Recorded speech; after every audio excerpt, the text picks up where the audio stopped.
One of the great things about Bandlab is that it allows you to play chords with your typing keyboard. You don't actually need a real piano keyboard. I've got the typing keyboard right in front of me, and you can see that when I hit the letter Z, I get a note. I hit the letter C, I get another note. I can play all of these notes on my typing keyboard. Super cool. So the chord that we're going to be playing today is a C chord. We're going to do a couple of variations on it, and we're going to add it to the bass and drums that we already have written. So the octave that I want to play in is up here. So you're going to want to adjust that octave to be 3.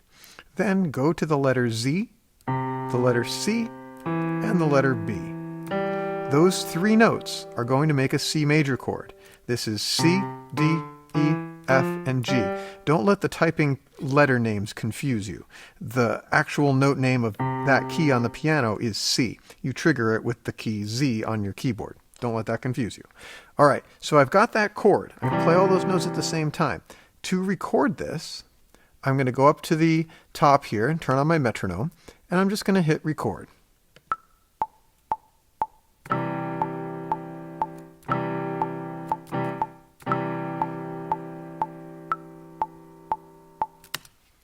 So I played a little rhythm there, and I've got the C chord there. So I'm going to go to the Midi Editor, and you can see that my C chord is in the C3 register, and that I'm pretty close to the beat, but a quick quantize won't hurt anything. I'll Control A to select all, and hit quantize.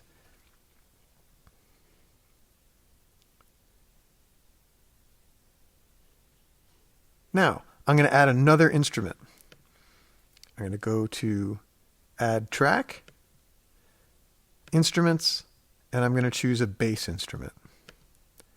So this bass instrument is going to chug along on that low note C.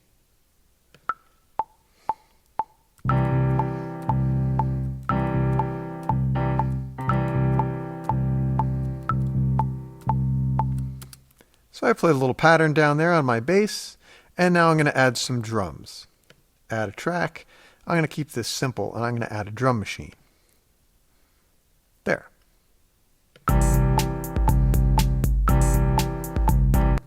Super easy. The drums might be a little loud, so I'm going to turn those down.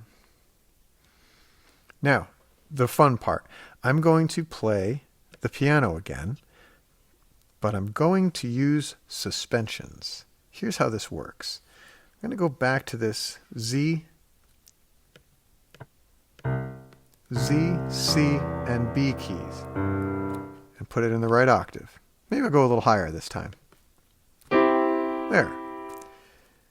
I can take this C, this note, the note is actually E, but I'm triggering it with the C key. This note can be moved up or it can be moved down from its original position. So here's our original C chord. Now if I move that note up, I have what's called a C sus4.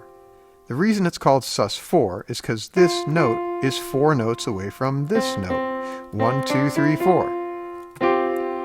And that note can go back to our C chord. When you have every other note played, it's a C chord. I can also move that note down to 2.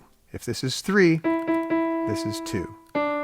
So together, I have a C sus2. Now, watch what I can do with those variations. I'm going to put the cursor right here, and I'm going to hit record.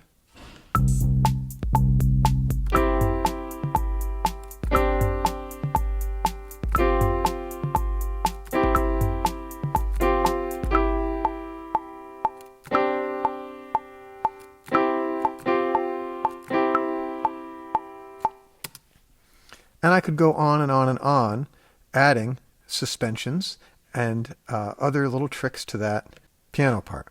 So looking in here, you can see that I've moved those notes around. I could quantize it all and come up with a complete part. When I click on my bass part, you'll notice that there's this little round arrow. If I hover the hand up there, it turns into an arrow that I can click and drag all the way out. I want this bass part to continue to repeat. And in your assignment, you need to have 16 bars. So I'm going to go all the way out to bar 16. For your drums, you also need to have 16 bars. So I've got an A pattern and a B pattern in my drum machine. If I want to drop in that A pattern again, I just have to go to Instrument and choose A. It'll say Add A. There. I can drag it out. For the last 4 bars to make 16, I'm going to add the B pattern. So I'll move my cursor, and I'm going to add the B pattern. Drag it out. I've got my 16. Looks like I didn't get the bass part all the way out. Okay, now that's 16. One more little trick before I wrap this up. Remember this beginning part that I recorded. If I click on it so that it's circled in white, I can right-click and get Copy. Now I can pop that into the end. I'll just right-click here and click Paste. So now that piano part has popped in, and I can change the suspension notes. It's very easy to do. I'll go into the Midi Editor, and you'll see that I have these notes here. I can move these notes around with the mouse.